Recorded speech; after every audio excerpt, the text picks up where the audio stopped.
Hey everyone, welcome back to Newsnet. Today we're diving into something a little different. You've seen Nicola play Penelope Featherington in Bridgerton, with all the elegance and constraint. But in Big Mood, she sheds that polished persona and enters messy, raw territory. And guess what? The critics and audiences are loving it. Big Mood holds a 91% audience score on Rotten Tomatoes. Stick around, we'll break down the plot, her performance, what works, and what stumbles, and why Big Mood is an essential watch for fans who want to see Coughlin stretch her range. What Big Mood is?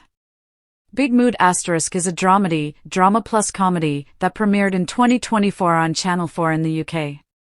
It was created and written by Camilla Whitehill and produced by Dancing Ledge Productions. The series has 6 episodes in its first season.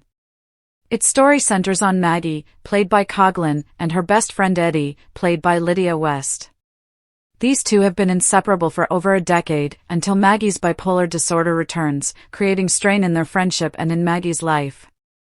The dynamics, mental health challenges, professional struggle, friendship tension, and Maggie's struggle to stay afloat emotionally and creatively. Why does this matter?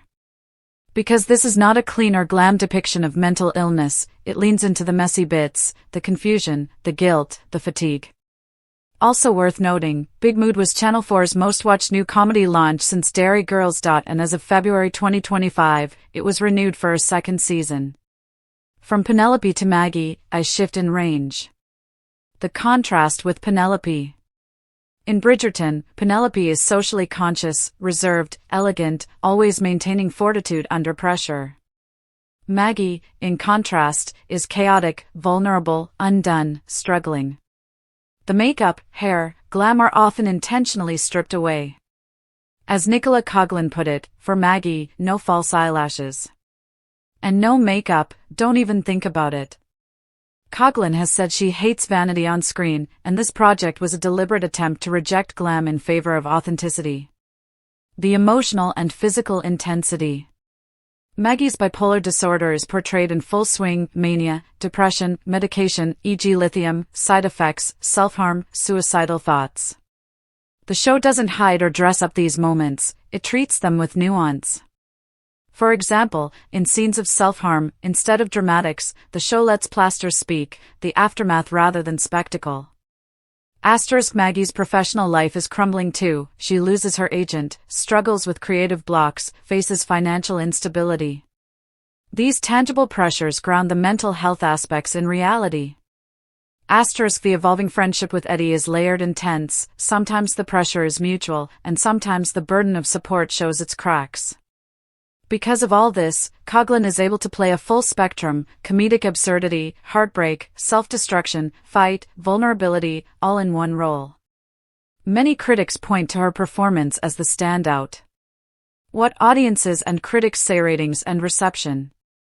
On Rotten Tomatoes, 73%, tomato meter, /91%, audience. On Metacritic, Season 1 holds a generally favorable rating, score 71 from critics. Praises and highlights. Many reviews commend the chemistry between Coughlin and West, and the show's blend of dark comedy with sensitive handling of mental health. Decider: every aspect of Big Mood, from the chemistry to the nuanced handling of mental illness, is responsible for this show being a must-watch.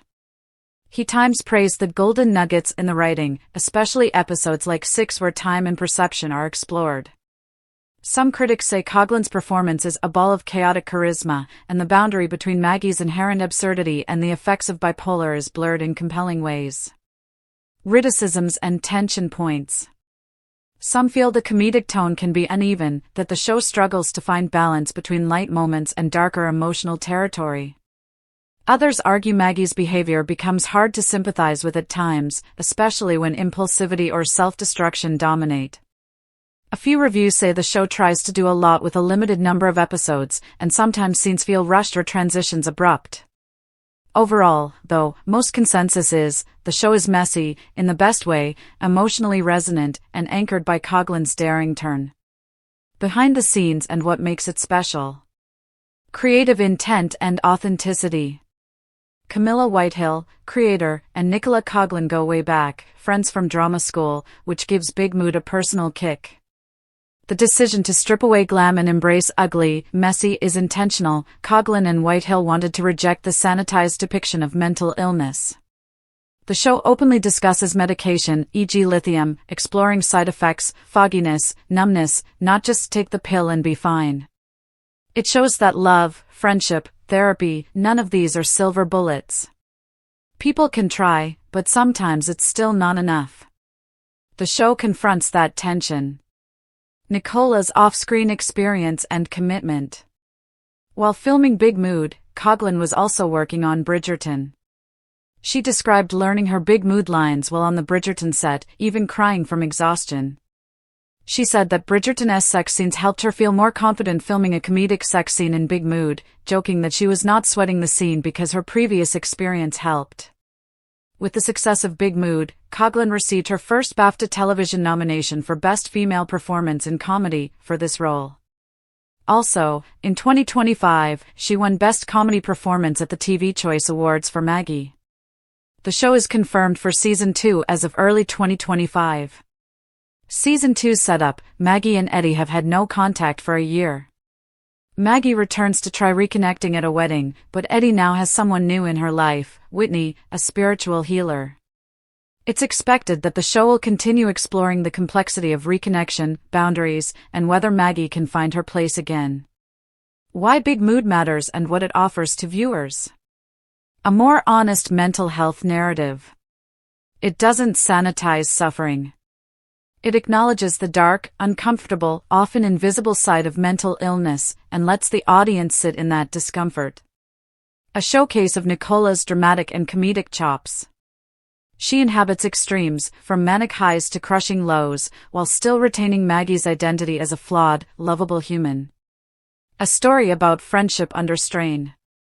It's not about perfect platonic harmony. It's about what happens when one friend is overwhelmed and how the other copes, or fails. Cultural relevance for millennials/Gen Z. The show taps into anxieties about aging, career stagnation, social media, creative pressure, and the illusion that making it will fix everything. For viewers who haven't experienced this kind of mental health struggle, Big Mood is a window. For those who have, it's recognition. It encourages empathy, discussion, and a breaking of stigma. If you loved Bridgerton but have been craving something edgier and more emotionally raw, Big Mood is your next stop. What was your favorite Maggie moment? Which episode hit you hardest? Drop it in the comments below. Don't forget to like, subscribe, and hit the bell so you won't miss future deep dives into bold shows like this. I'll see you next time when we unpack next show/actor of your choice.